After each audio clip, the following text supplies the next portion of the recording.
अस्सलाम वालेकुम व्यूज़, कैसे हैं आप लोग? सब ठीक हैं। आज साकर्स एकेडमी के चैनल पे हमारी जो बुक का चैप्टर 3 है उसकी आगे जो क्लास नंबर 16, आज डे 16 है हमारा, उसकी कंटिन्यूटी है। हम जो मैं पीछे आप लोगों को पढ़ा चुकी थी चैप्टर 3 के, हम मैं पेज नंबर 54 पे हूँ और मैं ऑलरेडी आप लोगों को जो डाइज़ हैं, कितने टाइप्स ऑफ डाइज़ होती हैं वो उसके बारे में बता चुकी हूँ।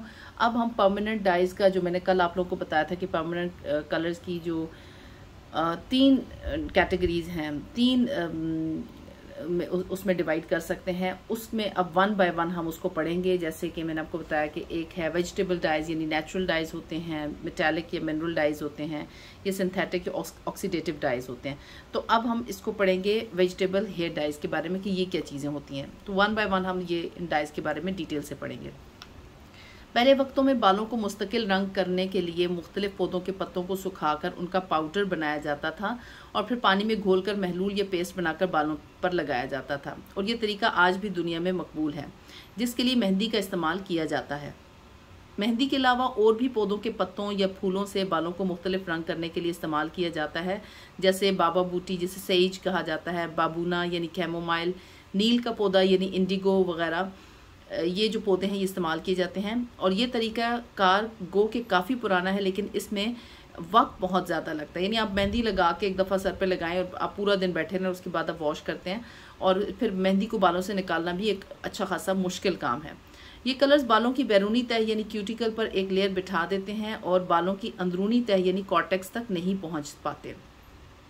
इन नेचुरल या वेजिटेबल डाइज की बाकायदगी से इस्तेमाल करने से बाल के ऊपर इनकी लेयर्स बढ़ती जाती हैं, जिसकी वजह से बाल पर कोई भी कीमियाई अमल मुश्किल हो जाता है। जैसे कि सिंथेटिक कलर्स हो गया, ये रिलैक्सिंग हो गई, ये पमिंग हो गई, ये ब्लीचिंग हो गई, ये रिबॉन्डिंग हो गई, ये करना मुश्किल हो जाता है। और अगर मेहंदी बाकायदगी से लगाई जाती रहे तो बाल मोटा होना, थिक होना शुरू हो जाता है। यानी आप ये देखें, जो लोग रेगुलरली मेहंदी लगाते हैं, बाज़ लोग महीने के हिसाब से हर महीने लगाते हैं और बाज़ लोग जो हैं वो 2 महीने बाद लगाते हैं, जिनके सफ़ेद बाल होते हैं, तो उनका बाल आहिस्ता आहिस्ता करते करते मोटा होना शुरू हो जाता है। फिर जो मेहंदी होती है वो बालों की जो अंदर नमी को भी नहीं, क्योंकि वो बालों के ऊपर एक तह बिठा देती है, तो वो नमी भी उसके ऊपर नहीं जा सकती, तो बाल ड्राई भी होना शुरू हो जाता है। तो ये है कि आप मेहंदी को कलर के तौर पे तो इस्तेमाल कर सकते हैं, लेकिन आप उसको रेगुलर, बाज़ लोग कहते हैं मेहंदी बहुत अच्छा कंडीशनर है, लेकिन जो लोग मेहंदी बाकायदगी से इस्तेमाल करते हैं उनके बाल ड्राई होना शुरू हो जाते हैं, क्योंकि वो उनके बालों में एक तो बालों के अंदर नमी नहीं आ सकती और नमी नहीं जा सकती, और बाल आहिस्ता आहिस्ता मोटा होना शुरू हो जाता है। और यही वजह है कि हम कोई भी फिर केमिकल प्रोसेस जो है वो बाल उसके ऊपर मेहंदी के ऊपर नहीं कर सकते, क्योंकि मेहंदी को हटाना भी एक अच्छा खासा मुश्किल काम है। इसके बाद हमारा टॉपिक है मेटालिक और मिनरल डाइज। ये कलर्स मुख्तलिफ मिनरल और धातुओं को कुदरती नबातात यानी प्लांट एक्सट्रैक्ट के साथ मिलाकर इस्तेमाल किया जाता है। ये डाइज भी बाल की बैरूनी सतह यानी क्यूटिकल पर तह बिठा देते हैं। अब मैं ऑलरेडी आपको ये बात वजाहत कर चुकी हूँ पिछली क्लासेस में कि किस तरीके से, मिसाल के तौर पे अगर ये बाल है, आप ये बाल लें तो ये इसके क्यूटिकल्स हैं। अगर हम इसको समझे कि ये क्यूटिकल्स हैं, तो इनके ऊपर तह जो है ना वो बैठती है, मेहंदी की भी और इसकी मेटालिक डाइज की भी, जो मिनरल डाइज जो गए। ये भी मुस्तकिल डाइज है। ये भी मतलब ये है कि परमानेंट होते हैं, एक दफ़ा लगा दें तो ये नहीं उतरते हैं, लेकिन प्रोफेशनली इस्तेमाल नहीं होते हैं। अमूमन बाजार से आसानी से दस्तयाब होते हैं और इनमें भी शेड्स महदूद होते हैं। मेटालिक डाइज इस्तेमाल करने वाले क्लाइंट को दूसरी केमिकल सर्विसेज के लिए मौजू नहीं समझा जाता, क्योंकि या तो आपको कोई नतीजा नहीं मिलता या फिर बाल बुरी तरह से डैमेज हो जाते हैं। किस तरीके से ये एक्सप्लेन करती हूँ मैं आगे। अगर आपके पास कोई क्लाइंट आती है और वो आपको सच नहीं बताती कि वो मेटालिक डाई इस्तेमाल कर रही है और आपको शक हो कि वो इस तरह का कोई डाई इस्तेमाल करती है, तो आपको कोई भी केमिकल बालों पर लगाने से पहले बालों पर एक टेस्ट कर लें। इस टेस्ट को इनकम्पैटिबिलिटी टेस्ट कहा जाता है। ये इंपॉर्टेंट है, आप इसको माइंड में रखें कि इनकम्पैटिबिलिटी टेस्ट कहा जाता है, या फिर टेस्ट फॉर मेटालिक सॉल्ट्स कहा जाता है। ये टेस्ट कुछ इस तरह किया जाता है। इसका स्टेप 1 है कि ब्लीच को 20 वॉल्यूम डेवलपर के साथ मिक्स करें। स्टेप 2 है बालों की एक लट यानी स्ट्रैंड लें जिस पर आपको शुबा हो कि मेटालिक डाई का इस्तेमाल किया गया है। स्टेप 3, बालों पर ब्लीच और डेवलपर वाला मिक्सचर लगा दें और बालों को एक एल्यूमिनियम फॉइल में लपेट दें। स्टेप 4, 30 मिनट के बाद बालों को धोकर खुश्क करके चेक करें। अगर बालों पर मौजूदा डाई में मिनरल सॉल्ट्स मौजूद हुई तो कुछ इस तरह के नताइज आपको मिलेंगे। कैसे नतीजा आपको मिलेगा? पहला एक नतीजा हो सकता है, यानी इन तीनों में से कोई एक नतीजा आपको मिलेगा। अगर बालों के अंदर लेड मौजूद हुआ, यानी वो जो डाई इस्तेमाल किया हुआ है उसके अंदर लेड है, लेड को मेरा ख्याल है उर्दू में तांबा कहते हैं, अगर बालों में मौजूद कलर में ये धात यानी लेड मौजूद हुई तो जैसे ही आप ब्लीच और डेवलपर वाला मिक्सचर लगाएंगी बाल एक खास हद तक लाइट कलर में चला जाएगा। ख्याल रहे कि एक खास हद तक ही बालों को लाइट किया जा सकेगा और अगर आप बाल को खींचेंगी तो वो टूटेगा नहीं, यानी एक खास लेवल तक आप लाइट कर सकेंगी। इसके बाद आप ब्लीच को मजीद टाइम भी देती हैं या आप मजीद ब्लीच भी लगाती हैं, उस लेवल से बाल आगे नहीं जाएगा, उस लेवल पर रुक जाएगा। सिल्वर यानी चांदी, अगर बालों पर मौजूद कलर के अंदर सिल्वर मौजूद है, यानी जो डाई आपके क्लाइंट ने लगाया हुआ है उस डाई के अंदर, मेटालिक डाई के अंदर सिल्वर मौजूद हो तो ब्लीच का मिक्सचर बालों पर कोई असर नहीं करेगा, चाहे आप 24 घंटे भी ब्लीच लगा कर रखें, ना ही बाल खींचने पर टूटेगा। यानी आप 24 आवर्स या 48 आवर्स भी बालों के ऊपर ब्लीच लगा के रखेंगी और अगर उस डाई के अंदर सिल्वर मौजूद हुआ, सिल्वर धात मौजूद हुई यानी चांदी मौजूद हुई, तो वो उस पर कोई असर नहीं होगा, ना ही बाल जब उसको आप हल्का सा खींचेंगी तो वो टूटेगा भी नहीं। कॉपर, अगर कॉपर मेरा ख्याल है तांबा ये होता है, लेड तांबा नहीं होता, कॉपर, अगर बालों में मौजूद कलर के अंदर कॉपर मौजूद होगा तो जैसे ही ब्लीच का मिक्सचर बालों पर लगाएंगे मिक्सचर और बाल दोनों थोड़ी देर में गर्म हो जाएंगे और एक नापसंदीदा बू महसूस होगी और अगर बाल को खींचेंगे तो बाल टूटने लगेगा।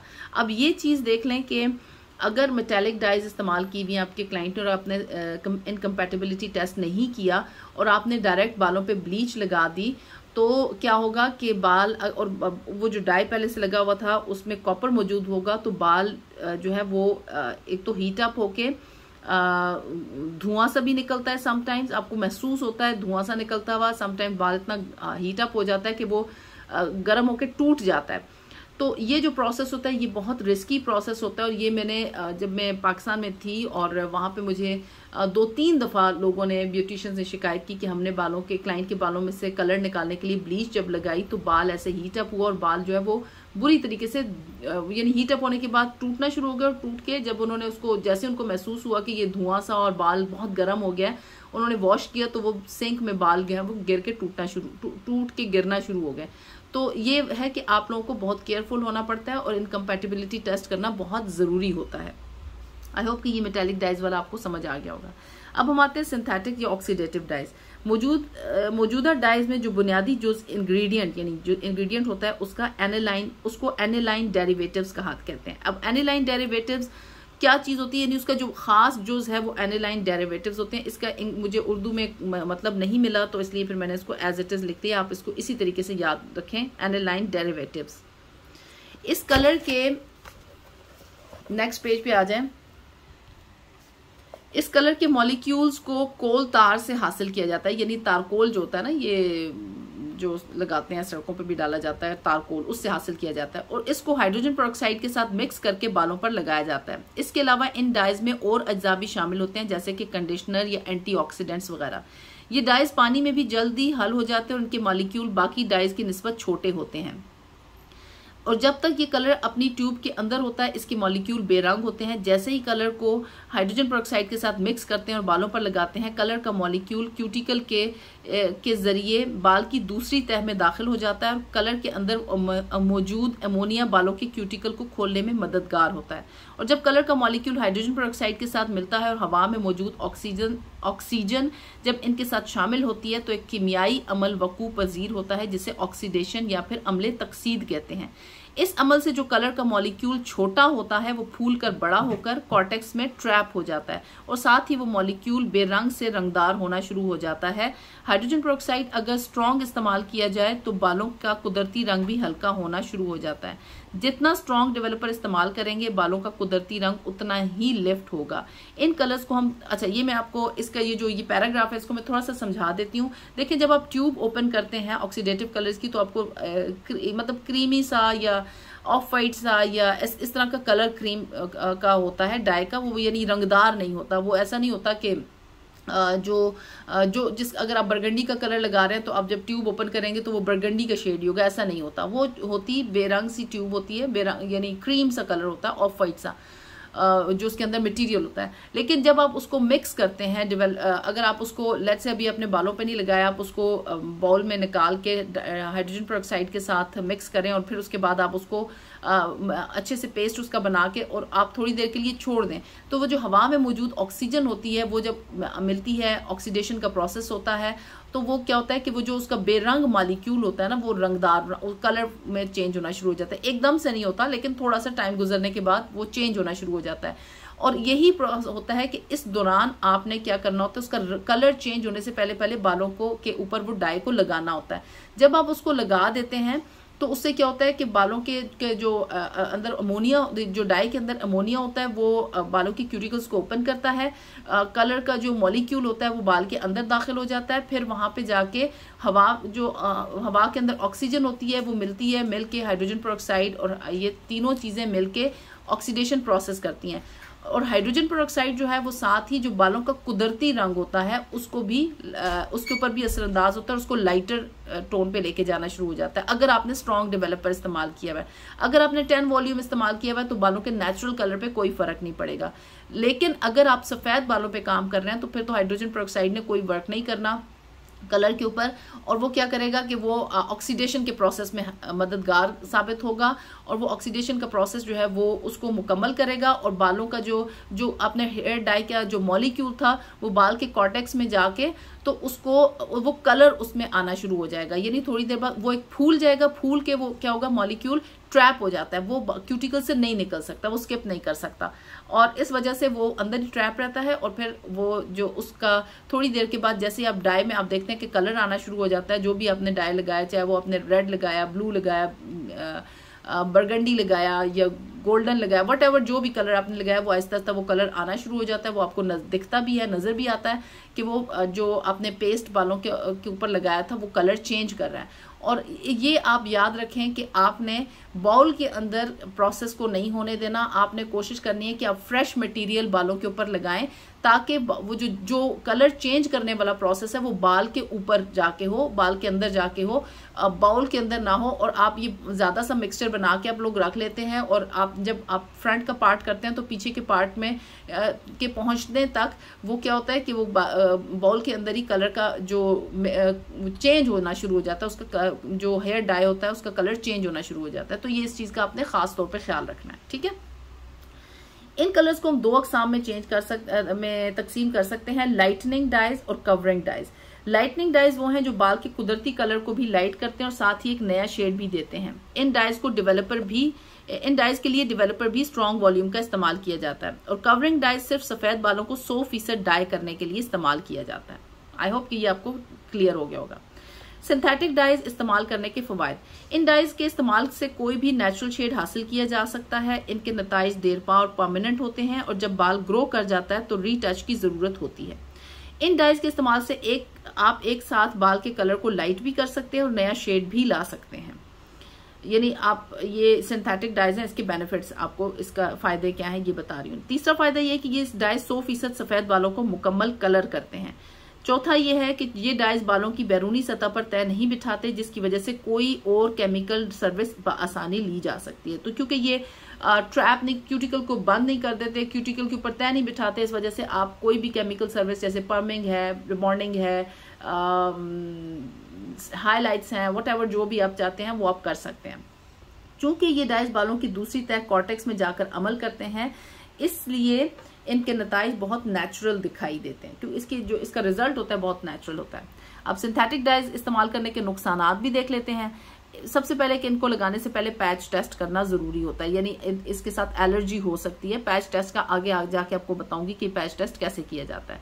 चूंकि ये कलर किमियाई अमल से गुजर के हासिल होते हैं, इसलिए इनके इस्तेमाल के बाद बालों को एक्स्ट्रा कंडीशनिंग करना जरूरी होती है और बाद में भी होम केयर के लिए आफ्टर कलर शैम्पू और आफ्टर कलर बाल्सम या आफ्टर कलर कंडीशनर्स या मास्क ये लाजमी इस्तेमाल करवाने चाहिए। नंबर 3, इन डाइज के इस्तेमाल से बालों का कुदरती कलर भी अमूमन लिफ्ट होता है, इसलिए वक्त गुजरने के साथ साथ बालों का कुदरती रंग ब्रैसी दिखना शुरू हो जाता है। क्योंकि जब आप लिफ्ट होता है कलर तो वो ये जब हम आगे जाके पढ़ेंगे कि बालों के कलर जैसे जैसे लाइट होता है तो उसकी क्या स्टेजेस होती हैं, किस लेवल पे किस तरह का कलर दिखता है, वो फिर आपको आइडिया होगा कि ब्रासी लुक अगर जब आप लाइटर शेड्स इस्तेमाल करते हैं बालों के ऊपर, भले आपने ब्लीच ना भी की हो, तो कुछ टाइम के बाद आपके बालों का कलर ब्रासी लुक देना शुरू हो जाता है। तो वो क्यों होता है वो हम आगे पढ़ेंगे इंशाल्लाह। जब कलर्स को बालों से निकालना हो तो खास तौर पर कलर रिमूवर लगाए जाते हैं।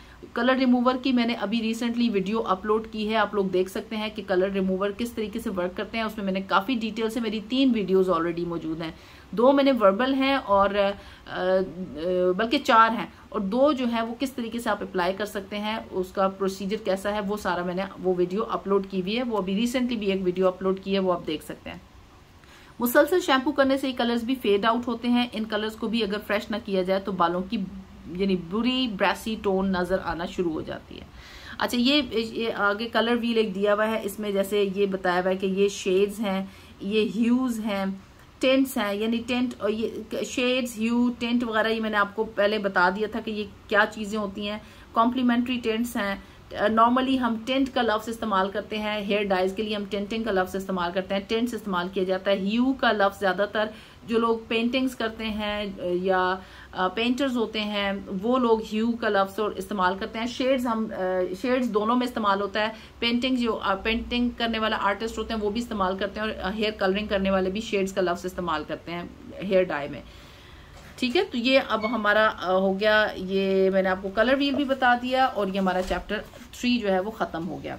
अब ये क्वेश्चन आंसर्स हो गए, और क्वेश्चन आंसर्स हम इंशाल्लाह मैं मंडे को, मेरा ख्याल है आप लोगों की क्वेश्चन आंसर्स का जो है ये कर लूंगी। आप लोगों के पास 3 दिन है, इन 3 दिनों में आप अपने चैप्टर को, ये इस वाले चैप्टर को कंप्लीट कर लें, वीडियोस कंप्लीट कर लें, और फिर इंशाल्लाह मंडे को मैं आपके क्वेश्चन आंसर्स की क्लास लूंगी। तो अपना बहुत सा ख्याल रखिएगा। अगर कोई सवाल हो तो आप मुझसे कमेंट बॉक्स में पूछ सकते हैं, या जो लोग मेरे व्हाट्सएप के ग्रुप में है वो मुझे व्हाट्सएप कर सकते हैं।